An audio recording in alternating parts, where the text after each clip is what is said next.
Salutare!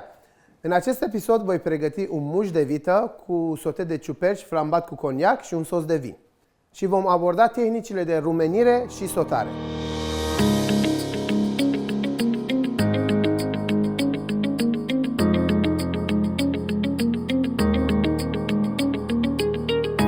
Rumenirea este tehnica folosită pentru a obține o crustă caramelizată la suprafața alimentelor, fără a le găti în interior. Este una dintre procedele foarte des folosite în bucătărie.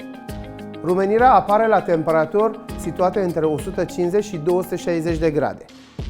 Iar rezultatul este intensificarea gustului și a culorii și obținerea unei cruste crocante și apetisante. Există mitul că atunci când rumenim o bucată de carne, sigilăm carnea și nu mai ies sucurile din ea.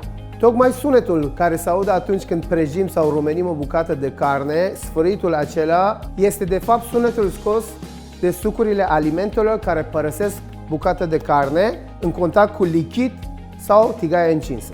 Sotarea se realizează cu o cantitate mică de grăsime într-o tigaie încinsă la temperaturi ridicate pentru a-și păstra alimentele, culoarea, textura și suculență. Această tehnică se folosește foarte des în bucătărie chinezească. Este foarte important ca la sotare să nu folosim o cantitate mare de alimente și să nu aglomerăm tigaia. Altfel o să se răcească tigaia și vor fierbe pentru că ies sucurile din aliment. Este foarte important ca atunci când începi să ai toate alimentele la temperatura camerei. Încep cu mușchiul de vită, dar înainte de asta trebuie să aromatizăm uleiul, așa că o să punem ulei de măsline în tigaie, adaug 2 căței de usturoi zdrobiți, 3 boabe de cardamon și niște cimbru verde. Pornim plita la foc mic și lăsăm să se infuzeze uleiul, înainte de a introduce mușchiul de vită în tigaie. Mușchiul de vită este la temperatura camerei. Aici deja miroase a cimbru, usturoi și cardamon, bineînțeles în ulei de măsline. După 2-3 minute deja uleiul este aromatizat. Putem să adăugăm mușchiul de vită.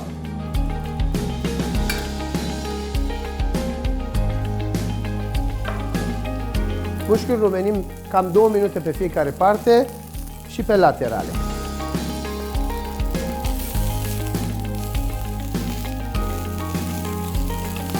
Și acum întoarcem. Am obținut crusta de care aveam nevoie.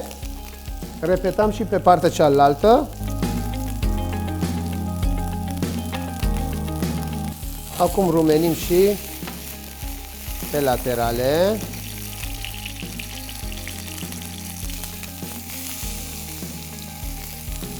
Adăugăm și un pic de unt pentru un gust mai intens.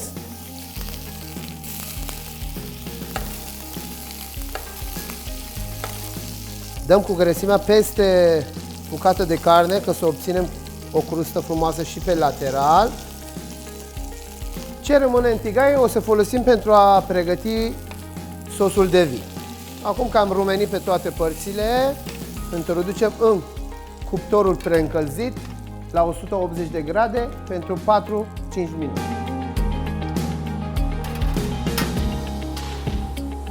Între timp pregătim sosul de vin.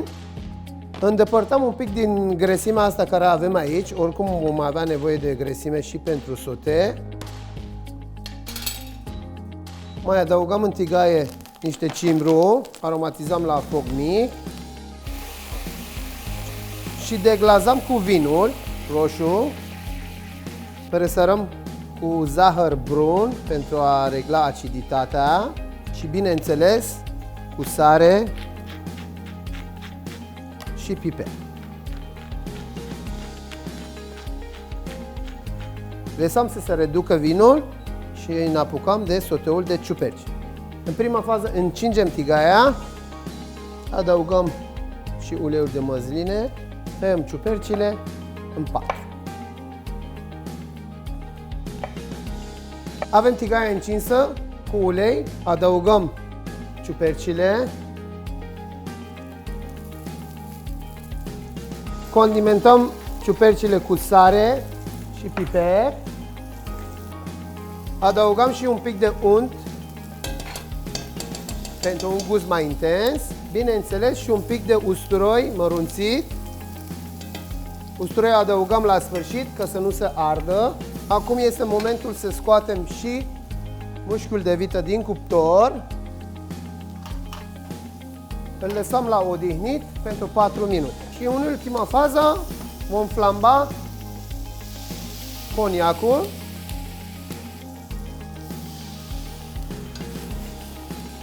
Voi transfera sosul în alt vas ca să putem adăuga amidonul. Am terminat și cu ciupercile, le scoatem din tigaie. Îndepărtăm usturoiul, cardamonul și cimbrul din sos. Putem să lăsăm sosul de vin să se reducă mai mult timp și să obținem o reducție de vin sau putem adăuga un pic de amidon dizolvat în apa rece. Doar că trebuie să știm că atunci când adăugăm amidonul trebuie să-l lăsăm pe foc neapărat 4, 5, 6 minute ca să fiarbă și să nu avem probleme cu digestia. Am obținut consistența dorită și ca să avem un sos fin, trecem printr-o sită fină. Aceasta este consistența sosului. Și acum să montăm.